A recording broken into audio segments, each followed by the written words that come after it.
ठीक है। पहले की तरह प्यारी। ओके। ले जी, हमारे पास ये CMA USA। CMA जी 150 प्लस कंट्रीज में जो है वो एक्सेप्टेबल है। 150 प्लस कंट्रीज में इसे रिकग्नाइज किया जाता है। अगर आप ये देखना चाहें किसी भी कंट्री में इसकी डिमांड है तो गूगल तो एक अनबायस्ड आपको एडवाइस देता है। तो आप गूगल से चेक कर सकते हैं कि किसी पर्टिकुलर कंट्री में इसकी क्या डिमांड है, इसकी क्या सैलरीज है। वैसे CMA से बनता क्या है, कोई बताएगा? CMA stands for? Cost management account. हाँ जी। Certified management accountant. जी, cost. Cost and management accountant नहीं है। यह सर्टिफाइड। सब्जेक्ट बोल दिया मैंने। सर्टिफाइड सब्जेक्ट का नाम वो CA में है। CA में जो CMA है उसका हाँ वो। वो कॉस्ट एंड मैनेजमेंट अकाउंटेंट है। ये है certified management accountant. Certified management accountant, और ये डिग्री जो इश्यू करता है ये USA का इदारा है, IMA। तो इसके लिए इसीलिए लिखा जाता है CMA IMA। तो ये सर्टिफिकेशन इश्यू करता है। इस सर्टिफिकेशन की 3 रिक्वायरमेंट है। एक रिक्वायरमेंट ये है कि आपके ये दोनों पेपर्स, दोनों पार्ट्स आपके पास होने चाहिए। एक रिक्वायरमेंट ये है। दूसरी रिक्वायरमेंट इसकी ये है कि आपके पास 2 इयर्स का रेलेवेंट एक्सपीरियंस होना चाहिए। 2 इयर्स एक्सपीरियंस होना चाहिए अकाउंट्स और फाइनेंस के रोल में। ये दो पार्ट्स पास करने से पहले भी हो सकता है, दरम्यान में भी हो सकता है, एंड में भी हो सकता है, कभी भी आप कर सकते हैं। इसमें कोई इशू नहीं है। 2 इयर्स का आपके पास एक्सपीरियंस होना चाहिए अकाउंट्स और फाइनेंस के रोल में। और तीसरा जो हमारे पास है वो है आपके पास ग्रेजुएशन होनी चाहिए। ग्रेजुएशन का मतलब 14 इयर्स एजुकेशन होनी चाहिए। और मैंने खुद भी ईमेल की थी IMA को, तो उन्होंने कहा था किसी भी डिसिप्लिन में आपकी जो है ये ग्रेजुएशन आप कर सकते हैं। 2 इयर्स एक्सपीरियंस किसी भी सर्टिफिकेशन में अगर आप चले जाएं, ACC एफिलिएट हो जाएं, सारे पेपर पास करें, तो आप कहीं ना कहीं जॉब करेंगे। और वही जॉब जो होगा वो आपका एक्सपीरियंस काउंट होगा। अगर एक आदमी CA में आता है, कैफ करता है, उसके बाद आर्टिकल्स करना शुरू करता है, तो वो भी उसको आर्टिकल्स करने पड़ते हैं और एक्सपीरियंस लेना पड़ता है। इसी तरह CMA करके भी आपने घर थोड़ा बैठना है, आपने जॉब के लिए जाना है। तो जहां भी आपको जॉब मिलेगी वो आपका एक्सपीरियंस काउंट होगा। इसमें थोड़ा एक एडवांटेज ये हो सकता है कि बाकी जगहों पे आप जाएंगे तो आपको एक फिक्स स्टेपंड हो सकती है वो मिले। ACCA में, CA में हो सकता है अगर आपको फर्म वगैरह ज्वाइन करें तो आपको एक खास पीरियड तक खास स्टेपंड दें, 20,000, 22,000, 25,000। लेकिन CM में जब आप करके जाएंगे, पाकिस्तान हो या पाकिस्तान से बाहर हो, तो वो फर्म्स आपको जॉब ऑफर करती हैं। और जॉब में तो मिनिमम वेज अगर मजदूर की 32,000 है, तो आप एक्सपेक्ट कर सकते हैं कि आपको एक अच्छा पैकेज ऑफर किया जाएगा, क्योंकि आपने एक USA की जो सर्टिफिकेशन है उसके तमाम पेपर्स पास किए हुए होंगे। ग्रेजुएशन पहले भी हो सकती है, दोनों पार्ट्स पास करने के बाद जब आप एक्सपीरियंस ले लो तब भी साथ साथ हो सकती है, बाद में भी हो सकती है। देखिए, किसी भी तरह जैसे ACC का बच्चा पेपर पास करके मार्केट में जाता है और वो कोई भी जॉब कर सकता है जब पेपर, इसी तरह इसके भी पेपर आप पास करके मार्केट में जा सकते हैं। इसके पेपर आप पास करके मार्केट में जाएंगे तो जो मर्जी जॉब करें, 2 साल एक्सपीरियंस लें, 10 साल लें, ग्रो करते जाएं। इसमें ग्रेजुएशन आपकी ग्रोथ या जॉब में रुकावट नहीं है। लेकिन जब आप IMA से मेंबरशिप लेंगे तो उसके लिए ग्रेजुएशन आपके पास होना जरूरी है। IMA आपके दोनों पेपर आपने इंटर के पास 12 इयर्स ऑफ एजुकेशन के बाद आप गए, आपने अपना एडमिशन भेजा, वो एक्सेप्ट कर लेंगे। आप एग्जाम देंगे, वो एक्सेप्ट कर लेंगे। एग्जाम का रिजल्ट कार्ड भी आपको इशू कर देंगे। आपको पास पूरा एविडेंस होगा कि आपने ये पेपर पास किए हुए हैं। और उसके बाद आप जॉब जहां मर्जी करें, आप उनको दिखाएंगे अपना ट्रांसक्रिप्ट, ये मेरे मार्क्स हैं और ये मेरे स्कोर हैं, उसकी बुनियाद पर आपको जॉब भी मिल जाएगी।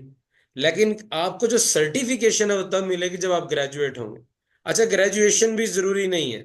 अगर आपके पास कोई भी अगर और सर्टिफिकेट मौजूद हो तब भी आपको मेंबरशिप मिल जाएगी। ACCA, CA, PIFA, कोई भी ऐसा इदारा जो IFAC का झेली इदारा हो और IFAC से एफिलिएट हो या कोई और हो, तो अगर आप उस वहां से सर्टिफिकेशन ले लेंगे तो तब भी आपको जो है वो दे देंगे और आप जो है वो मेंबरशिप ले सकते हैं। यहां तक किसी को कोई एतराज? यहां तक किसी को मेंबरशिप पे अगर कोई क्वेश्चन पूछना है तो पूछ सकते हैं। ओके की रिपोर्ट है, गुड हो गया। आगे हमारे पास अगर हम इसके सिलेबस की बात करें तो जो इसका सिलेबस है। सर, जी जी। मैंने एक क्वेश्चन करना था। जी जी ये पूछ। जो सीए करने के बाद हम लोग 3.5 साल की आर्टिकल्स करते हैं, तो जी ये 2 साल का रेलिवेंट एक्सपीरियंस काउंट होगा? जी जी, बहुत ज्यादा काउंट होगा, यही तो असल एक्सपीरियंस है। ये तो बहुत प्रेफरेंस में काउंट होगा। बाकी एक्सपीरियंस को तो जस्टिफाई करना पड़ जाएगा कि जी क्या किया था, कहाँ नहीं किया था। और वो नॉर्मली क्वेश्चन करते नहीं है गौरव। आपने कह दिया एक्सपीरियंस है तो वो कहता है ठीक है, जिस ऑर्गेनाइजेशन में जाएगा वहाँ पता लग जाएगा, अगर एक्सपीरियंस होगा जॉब मिल जाएगी। अगर इंटरव्यू में फेल होगा क्या जवाब मिले, तो इतना वो बोदर नहीं करते। ज्यादा वो बोदर करते हैं अपने एग्जाम्स पे। आप कहेंगे जी फलानी यूनिवर्सिटी से ग्रेजुएशन है, वहां से है, एफिलिएटेड है, ये है, वो, अच्छा कहेंगे ठीक है यार है। वो आपका ट्रांसक्रिप्ट वगैरह देख लेंगे। तो स्ले एक्चुअल तो वो आपका एक्सपीरियंस जो है वो तो आपकी अगली जॉब्स में भी काम आएगा। और दूसरा, अगर फर्म का एक्सपोजर है, ये तो चार्टर्ड अकाउंटेंसी फर्म का एक्सपोजर है, इससे बड़ा तो मतलब क्या एक्सपोजर होगा, ये बिल्कुल काउंट होगा। और जी किसी का सवाल? ओके। अच्छा, अगर हम इसके सिलेबस की बात करें तो इसके जो दोनों पार्ट हैं, हर पार्ट में 6 सेक्शंस हैं, जिसे आप कह सकते हैं कि 6 चैप्टर्स हैं। और आप ये भी कह सकते हैं कि ये 6 चैप्टर्स नहीं बल्कि 6 कॉम्पिटेंसीज हैं। आपको 6 डिफरेंट एरियाज सिखाए जाते हैं। मिसाल के तौर पर जैसे पार्ट 1 में पहला एरिया है वो फाइनेंशियल रिपोर्टिंग का एरिया है। वो फाइनेंशियल रिपोर्टिंग का एरिया है। दूसरा, इसमें हमारे पास कॉस्ट अकाउंटिंग का एरिया है। तीसरा, इसमें हमारे पास परफॉर्मेंस मैनेजमेंट है।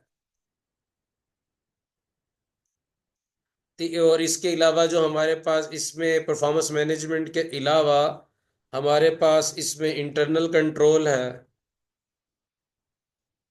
इंटरनल कंट्रोल्स के साथ आपको ऑडिट भी पढ़ना पड़ेगा। इसमें इंटरनल कंट्रोल के साथ ऑडिट भी है। और इसके अलावा इसमें हमारे पास आईटी है। और इसमें हमारे पास बजटिंग है।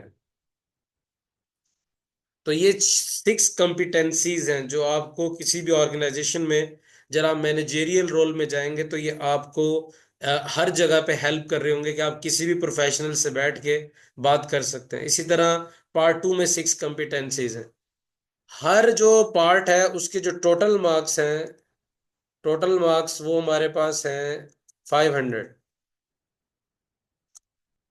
और 500 में से हमने जो मार्क्स लेने हैं पास होने के लिए, पासिंग मार्क्स, कोई बताएगा? किसी को पता है कितने पासिंग मार्क्स?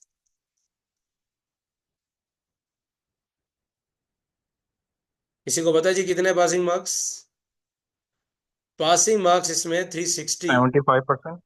नहीं, 360। 360 को जरा डिवाइड करें ना, क्या परसेंटेज? 360 डिवाइडेड बाय 500, डिग्री में 65। 72% पासिंग मार्क्स है। 72 पासिंग मार्क्स है। और जो पेपर होता है वो आपका 75% ऑब्जेक्टिव होते हैं।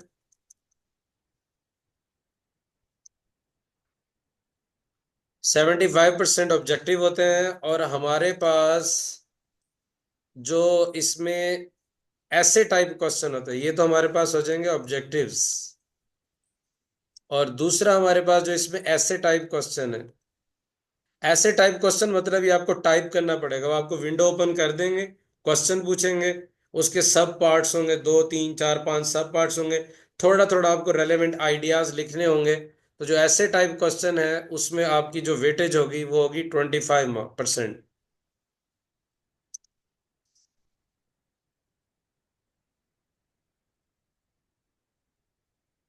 और अगर आप ऑब्जेक्टिव में 50% स्कोर कर लेते हैं तो आपका ऐसे टाइप विंडो ओपन हो जाएगी। और आप ऐसे टाइप क्वेश्चन सॉल्व करेंगे। और दोनों में एक्यूमुलेटिव आपको 72% मार्क्स चाहिए। मतलब ये है कि आपके पास 140 नंबर की मिस्टेक्स करने की गुंजाइश है। आप 140 नंबर तक मिस्टेक कर सकते हैं, लेकिन 140 से ऊपर मिस्टेक नहीं करनी। अब इसमें आपका सेटिस्फेक्शन लेवल कब होगा?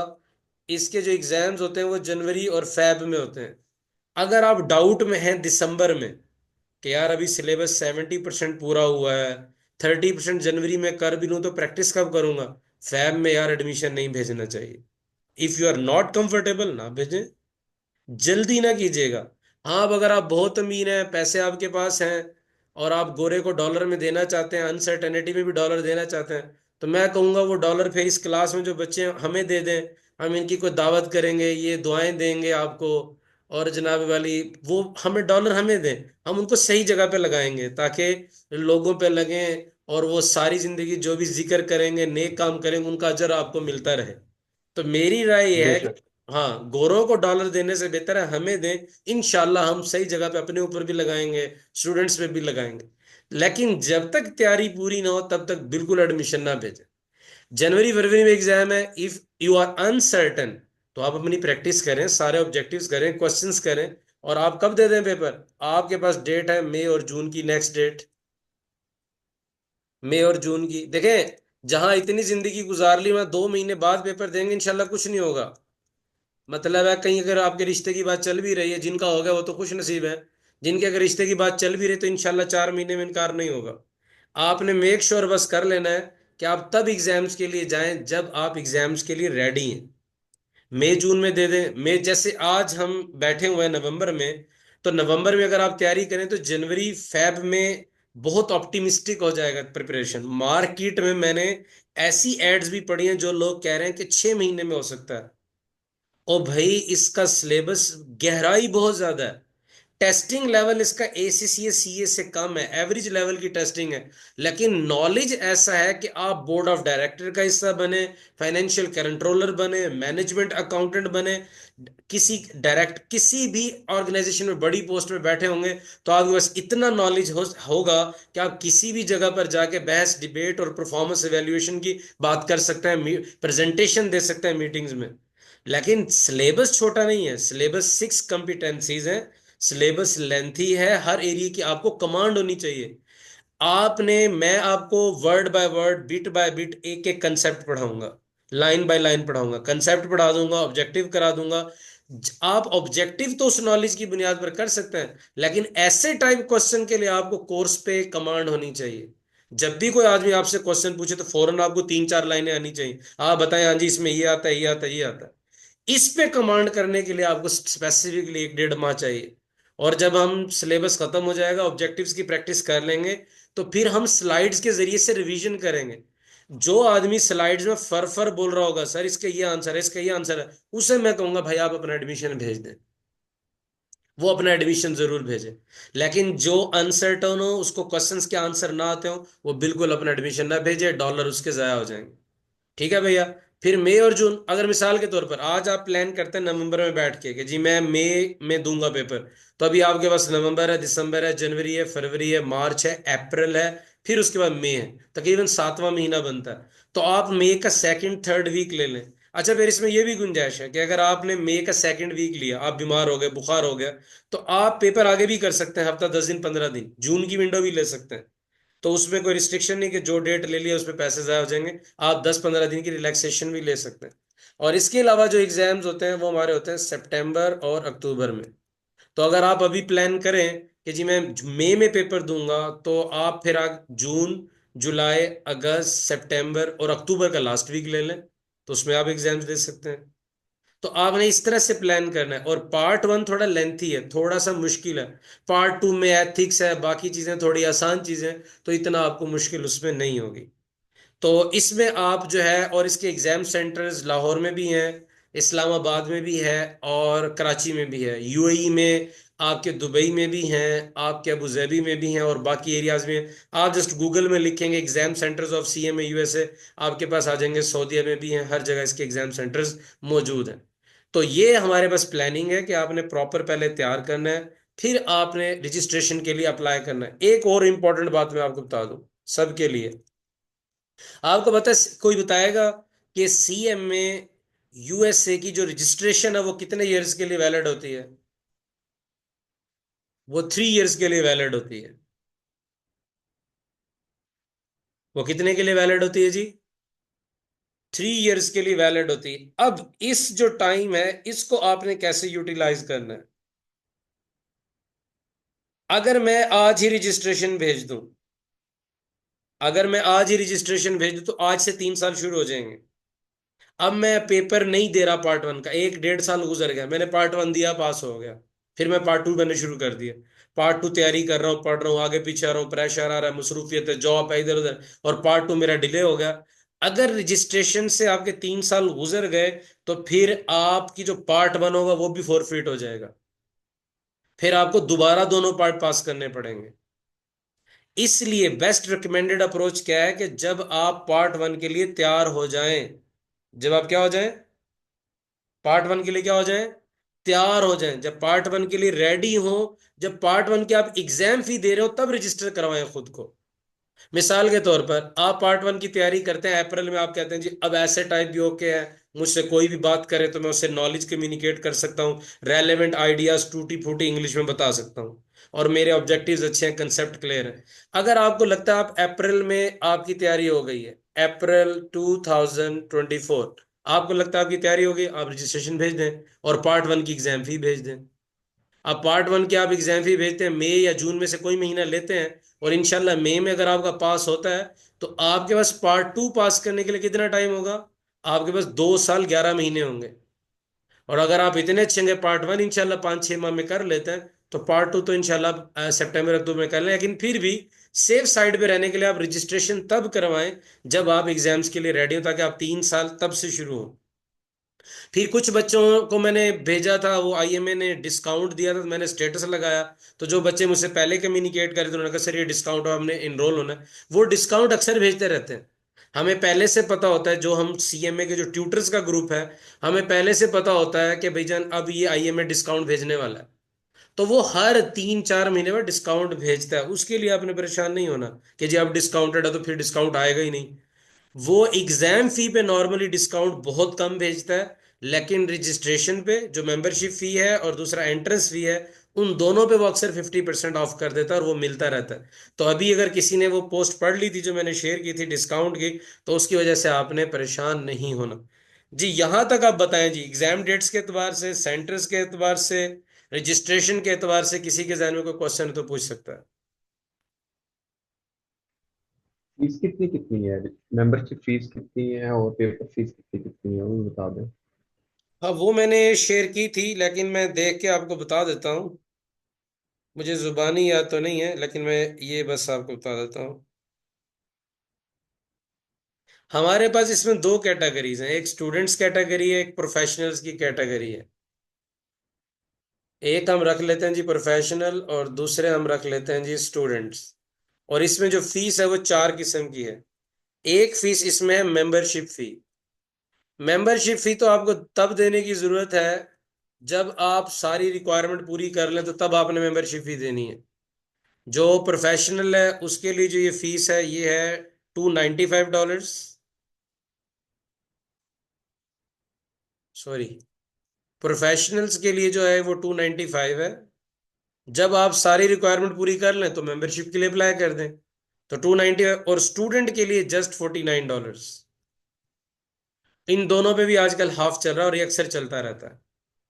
प्रोफेशनल इसलिए वो ज्यादा फी, उन्हें लगता है कि जॉब होल्डर है तो इनकी पेइंग एबिलिटी ज्यादा है, तो इसलिए उन्होंने इसके ज्यादा रखा हुआ है। लेकिन हाफ होके तो मतलब है $49 का हाफ क्या बन जाएगा, 25 अप्रोक्सीमेटली, तो वो तो बहुत कम हो जाएगी। और 295 भी हाफ होके कितना हो जाएगा, तकरीबन $150।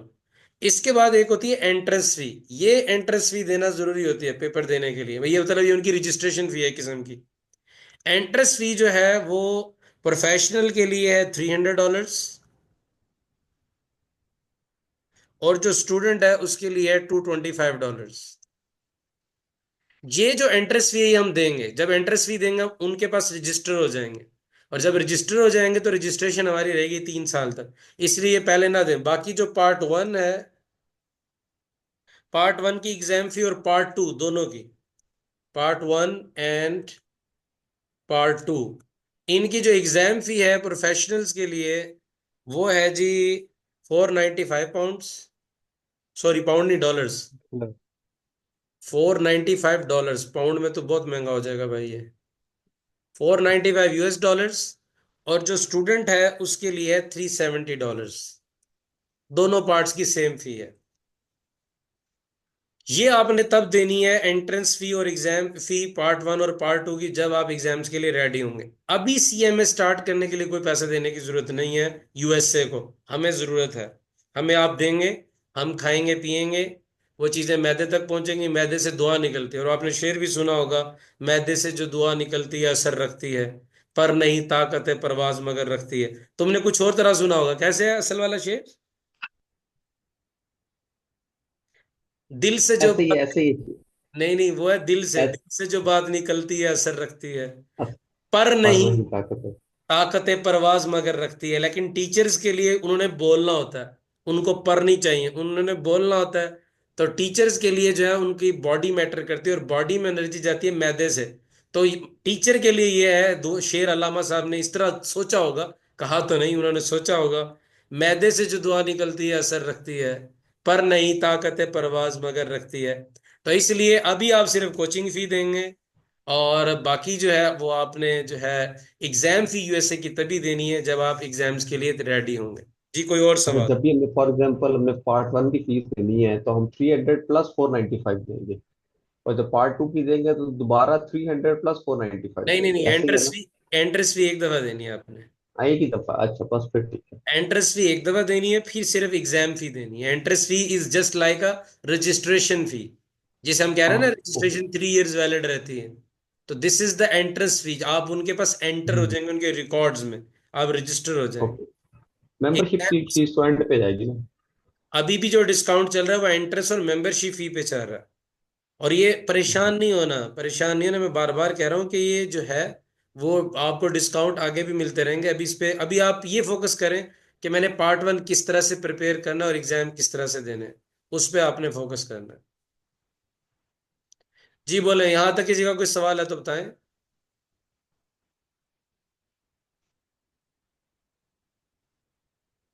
किसी का कोई सवाल? मेरे पास इतनी इंफॉर्मेशन थी, अगर आपके पास कोई क्वेश्चन है, कोई बात पूछनी है, कोई इंपॉर्टेंट बात है, पूछ लें। पासिंग परसेंटेज कितनी है? नॉर्मली जो इसकी परसेंटेज बताई जाती है वो 55 to 60% बताई जाती है। और इसमें फेलियर जो है वो स्टूडेंट्स कम होते हैं, जो फुल टाइम स्टूडेंट्स होते हैं। जैसे आज हमारी फिजिकल क्लास भी थी, वहां जो बच्चे थे वो फुल टाइम स्टूडेंट्स थे। तो जो फुल टाइम स्टूडेंट हैं या जो हमारे पास वो होता है, उनका पासिंग रेशियो ज्यादा है। वजह क्या? उनके पास काम नहीं है, वो पूरा फोकस करते हैं स्टडीज पे। ज्यादा फेलियर उन लोगों का है जो प्रोफेशनल्स हैं, जो ओवर ऑप्टिमिस्टिक हो जाते हैं, जिन्हें ये लगता है कि 70% सिलेबस हुआ है यार, मैं कर लूंगा, इतना तो मुझे आता है, इतना मेरा एक्सपोजर है। तो आपको पता है कि आप जब स्टूडेंट होते हैं तो आपको स्टूडेंट की तरह बिहेव करना होता है, चीजों को लर्न करना होता है, प्रैक्टिस करना होता है, रिवाइज करना होता है, मेमोराइज करना होता है। जितने आप कंसेप्चुअली स्ट्रांग हो उतने मेमोराइज भी आपने चीजों को करना होता है। अगर आप मेमोराइज नहीं भी कर सकते तो आपको इतना, वो पढ़ने के बाद खुद से इतना डिस्कस कर लें कि मैं खुद से पूछ लूं या कोई मुझसे पूछ ले, एग्जामिनर पूछ ले, तो मैं रेलेवेंट 2-3 कंसेप्ट बता सकूं। इसीलिए मैंने कहा कि इनका जो ऐसे टाइप क्वेश्चन है वो मुश्किल नहीं है। आमतौर पर पाकिस्तानी एग्जामिनर की कोशिश होती है फेल करना, बीइंग अ पाकिस्तानी। हम में से अक्सर लोग पाकिस्तानी ही बैठे हैं, इसीलिए मैं उर्दू में बात कर रहा हूँ। हम कभी क्लास, अभी मैं आपको कहूँ ना वलीद भाई को क्लास का टेस्ट बनाना, तो वलीद भाई ऐसा मुश्किल क्वेश्चन ढूंढे कि इंशाल्लाह क्लास में से कोई पास ना हो, इनकी सोच ये होगी। हम पाकिस्तानी टिपिकली जब पेपर बनाते हैं, वो आई कैप का एग्जामिनर हो या कहीं और का हो, हमारी कोशिश होती है कि बंदा फेल हो। लेकिन गोरा आप चाह रहे हैं वलीद भाई भी कैमरा बंद कर लें? नहीं।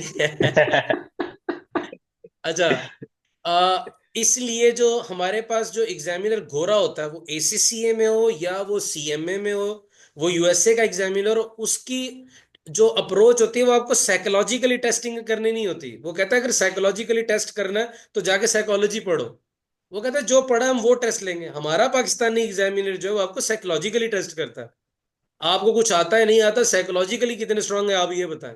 तो हमने कमांडो थोड़ा बनना है कि हम हर सिचुएशन के लिए तैयार रहें, जो सिलेबस है वो पूछा जाए। तो गोरा कभी भी अपने की एरिया से नहीं हटता, वो जो की एरियाज होते हैं वो पूछता है। लेकिन एक बात मैं मजीद पहले भी मैंने कि यहां भी कहूं कि चूंकि हम ब्रिटिश लोगों के गुलाम रहे हैं तो हमारे पेपर अप्रोच वही है। ब्रिटिश लोग भी ऐसे ही करते हैं, अगर उन्होंने फाइनेंशियल अकाउंटिंग पूछनी है तो वो आपसे FA1 FA2 F3 F7 P2 5 paper पढ़ाएगा ACCA में। और हम भी इसी तरह ITA FR1 FR2 फिर फाइनल में CFAP1 और फिर MS7 CA में हम रिपोर्टिंग ही पढ़ते रहते हैं सारी जिंदगी।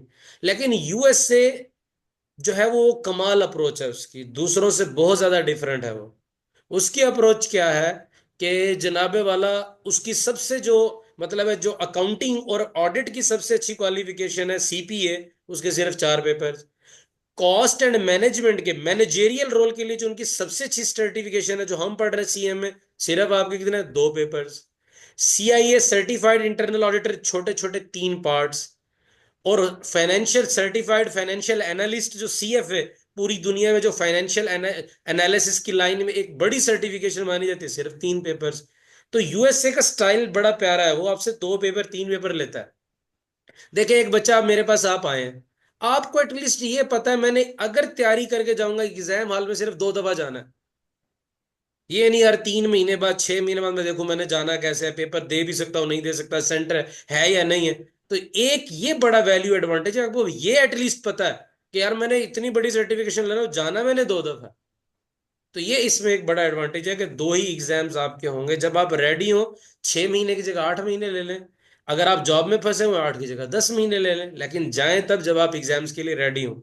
और पेपर में अगर आपको ये लगता है पेपर में ही जाके देखना है कि मैंने 320 या 310 लिए हैं और फिर दोबारा फीस देनी है, तो अगेन वो डॉलर्स हमें दें, हम सही जगह लगाएंगे। आप हमें 2-3 मॉक हमें दें, पहला मॉक देंगे शायद 280 आए, दूसरा मॉक दें 320 आए, जो तीसरा मॉक दें शायद 370-80 आए, चौथा मॉक दें 420 आए। जब आप 410 420 अनसीन क्वेश्चंस में लेना शुरू कर दें, फिर आप एग्जाम्स के लिए चले जाएं। और आप वैसे भी 4-5 मॉक करेंगे तो चीजें रिपीट होना शुरू हो जाएंगे, आप कहेंगे ओह ये तो बहुत आसान है। तो आप टाइम में भी मैनेज कर लेंगे और इजीली देख लेंगे। IMA के पास पेपर्स हमारे पास हैं, नोट्स हमारे पास हैं, वो हम आपके साथ शेयर कर देंगे। और वहीं से हम प्रैक्टिस करेंगे और वहीं से एग्जाम्स की तैयारी करेंगे। वही रिसोर्सेज अगर आप ऑनलाइन चेक करेंगे, कोई $50 में, कोई $50 में, कोई $100 में, कोई $200 में सिर्फ नोट्स दे रहा है। लेकिन अगर आप हमारे पास इनरोल होंगे तो वो रिसोर्सेज भी फ्री ऑफ कॉस्ट होंगे और प्रैक्टिस मटेरियल भी इंशाल्लाह फ्री ऑफ कॉस्ट होगा। सिर्फ आपने फी पे करनी है। जी किसी और का कोई और क्वेश्चन?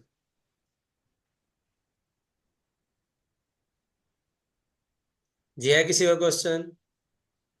नहीं सर। इधर दूसरी साइड में मैं देख लूं कौन कौन है। नसीर भाई हैं, इमरान भाई हैं, हारून भाई हैं, दुरे उदा इजाज। जी किसी का कोई क्वेश्चन है पूछ लें।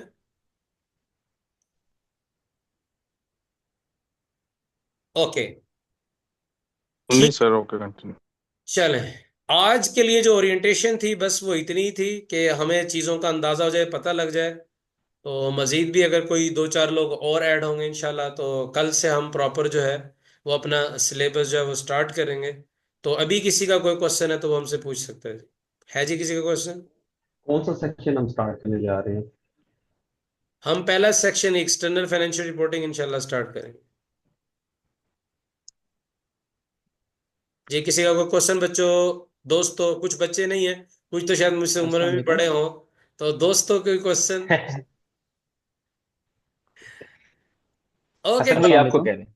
हम इंशाल्लाह 8:30 टाइम शुरू किया। अच्छा मुझे बताएं, यहाँ 8:30 अब लेट बजते हैं काफी पाकिस्तान में, क्योंकि 7:15 ईशा हो जाती है।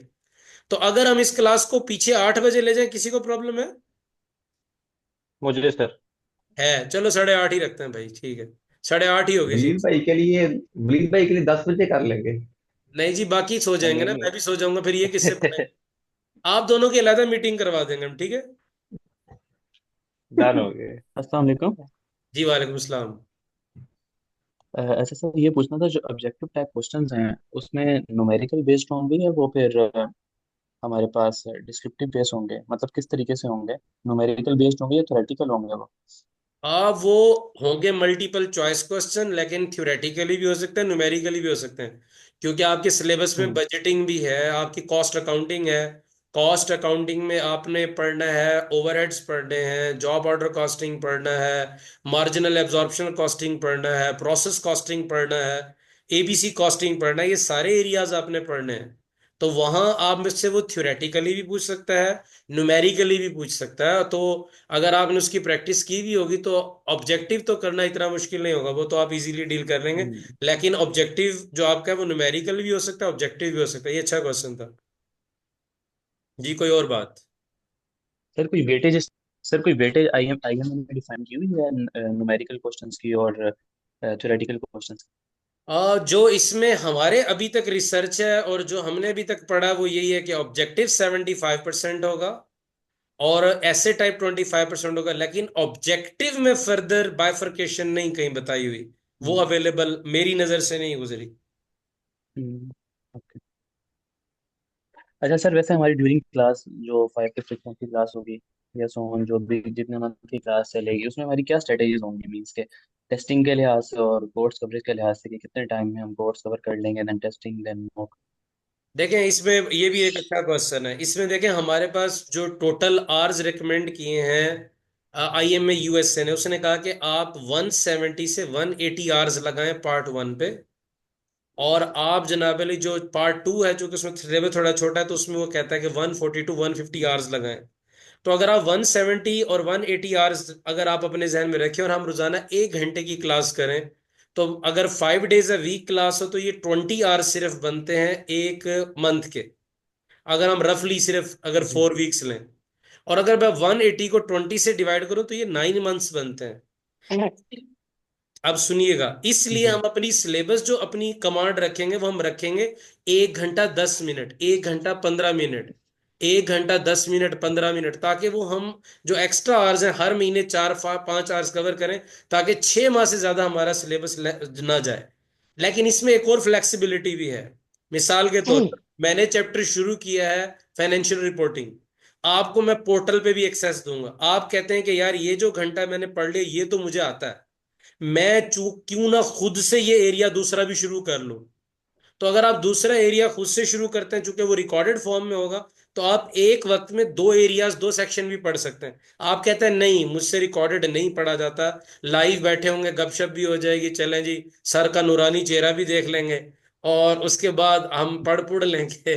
और तो आप लाइव ही पढ़ना चाहते हैं अगर, तो फिर आपको फिर 6 महीने मुझे देखना पड़ेगा। लेकिन अगर आप कुछ एंटीसिपेट करना चाहते हैं, 3 सेक्शन लाइव पढ़ लें, 3 साथ साथ रिकॉर्डेड कवर कर लें, तो वो बहुत जल्दी कवर हो जाएगा। हम्म, जी। ओके सर, लेकिन थैंक यू। अप्रोक्सीमेटली हमें इसको 6 माह देने चाहिए। सेल्फ प्रिपरेशन करें, बेशक रिकॉर्डेड से लें, आधा रिकॉर्डेड से लें, आधा मुझसे लाइव ले लें या पूरा लाइव लें। लेकिन मेरी जो कोर्स कवरेज है वो इंशाल्लाह ताला ये होगा कि 6 माह में हमारे 180 आवर्स पूरे हो जाए प्रैक्टिस के साथ। ये जो 170 180 आवर्स रिकमेंडेड है ये प्रैक्टिस के साथ रिकमेंडेड है। सिलेबस कवरेज तो 120 आवर्स में इंशाल्लाह हो जाएगी, 120 130 आवर्स। इंशाल्लाह। बाकी 40 50 आवर्स हमारी प्रैक्टिस है, उसमें इंक्लूडेड है। Okay sir, got it, thank you. Welcome जी। और किसी का कोई क्वेश्चन? जी किसी का कोई क्वेश्चन? ओके की रिपोर्ट है जी फिर। ओके। चलें जी, कल इंशाल्लाह 8:30 बजे हम अपना पहला सबक शुरू करेंगे। और इंशाल्लाह कोशिश करेंगे अगर हम मिल के चलेंगे, मिल के एफर्ट करेंगे, तो हम दोनों के रिजल्ट्स बड़े अच्छे आएंगे। और आप एंटीसिपेट करेंगे तो ज़्यादा हमें फ़ायदा होगा क्लास में। अगर आप एटलीस्ट अगर आप चेहरा नहीं भी दिखाते तो आप बात ज़रूर करें, क्वेश्चन ज़रूर पूछें और कॉन्फिडेंस के साथ पूछें, ताकि आपको बात करते हुए जो झिझक है, वैसे तो कई लोग आप में से प्रोफेशनल हैं, तो बात करते हुए आपने नहीं झिझकना। आप जितना पार्टिसिपेट करेंगे ना, जितने क्वेश्चन रेज करेंगे, शायद ये ओरिएंटेशन इतनी ज्यादा अट्रैक्टिव ना होती, जब आप दरम्यान में बोले हैं तो उससे बात बाकी लोगों का भी इंटरेस्ट बिल्ड होता है। वरना मैं अकेला बोलता रहूं और आपको कह दूं माइक ऑफ कर दें या आप खुद माइक ऑफ रखें, फिर तो मोनोटनी हो जाएगी। हमारे पास जैसे मैं हसन भाई को जानता हूँ, इमरान भाई को जानता हूँ, मुझे नहीं पता बाकी लोगों क्या प्रोफेशनल हैं। अगर आप नसीर भाई अगर मेरे पास हैं तो अगर माइक अगर ये ऑन कर लें तो बताएं अपना जरा वो बता दें एक्सपीरियंस, ताकि हमें भी पता हो हम कहाँ कहाँ आपसे फायदा ले सकते हैं। नसीर भाई बोलिएगा। नसीर भाई नहीं बोल रहे जी। टाइम टू शाइन नसीर भाई। हाँ जी। मैं कह रहा हूँ टाइम टू शाइन नसीर भाई।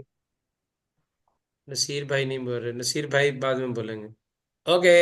हारून भाई आप अपना कोई एक्सपोजर बताएं, आप क्या करते हैं अभी इस वक्त? सर बेसिकली मैं सीए में फाइनलिस्ट हूँ। आफ्टर इंटर मैंने स्टार्ट कर दिया था ओके। और currently as assistant manager taxation Mumtaz group of industry poultry sector में अपने सर्विसेज वगैरह परफॉर्म कर रहा गुड, हूँ। ये और बहुत फर्दर अच्छा यही एरिया है। जी जी बोलें प्लीज। जी, तो सर फर्दर यही प्लान था आगे फॉरेन मूव करने का। तो हम्म। वो दिन में भी अभी आपसे वो डिस्कशन होती है उससे रिलेटेड, सर बिलाल से रिलेटेड। सही है। तो वो आपके स्टूडेंट ही हैं, उन्होंने दिन पे मुझे ना वो किया था, गाइड किया था कि आपसे कोचिंग वगैरह और इस तरीके से सर्टिफिकेशन को परस्यू किया जाए। तो दैट्स वाई फिर वो इंटरेस्ट पड़ा और दिन पे मैंने काफ़ी इस पे सर्च वगैरह की। फिर आज माशाल्लाह से आपका नूरानी चेहरा देख रहे सुभान अल्लाह। माशाल्लाह माशाल्लाह, सुभान जश्न अल्लाह। बदूस है। हाँ ठीक है। वलीद भाई हमारे साथ कोई और भी आया है, हाँ जी हाँ जी। ऐसे ही है सर, ऐसे ही है। रौनक लगेगी। रौनक तो लगेगी। इंशाल्लाह, तो अरुण भाई बस आप इंशाल्लाह साथ साथ अगर इस तरह पार्टी, और आपका भी एक्सपोजर है, हसन भाई यूएई में होते हैं, इमरान भाई जो इमरान महबूद भाई हैं ये भी यूएई में होते हैं, और इसके अलावा जो वलीद भाई जो स्क्रीन पे चार चौथे लोग नजर हैं। वलीद जी भाई जी। हैं, ये इंपोर्ट हम्म, एक्सपोर्ट के बिजनेस में हैं। और इस तरह हमारे पास माशाल्लाह। डिफरेंट ये जो रोजीना है ये भी यूएई में है, दुर्रे उदा फुल टाइम हम्म, स्टूडेंट है, इजाज भी ये भी फुल टाइम फोकस स्टूडेंट है। तो आप लोगों से इंशाल्लाह जी इंडस्ट्री के बारे में, डिफरेंट एक्सपोजर्स के बारे में, जहां भी रेलेवेंट बात आएगी आपसे भी हम हेल्प लेंगे, ताकि हम सब की भी लर्निंग हो। तो आप भी पूरा इंशाल्लाह पार्टिसिपेट कीजिएगा, इनपुट दीजिएगा, ताकि बाकी लोगों का भी फायदा हो। ओके की रिपोर्ट है जी। इंशाल्लाह। ओके जी, यस सर। इंशाल्लाह कल मिलते हैं और कल हम अपना पहला सबक स्टार्ट करेंगे। टेक केयर, अल्लाह हाफिज। ओके। अल्लाह हाफ़िज़।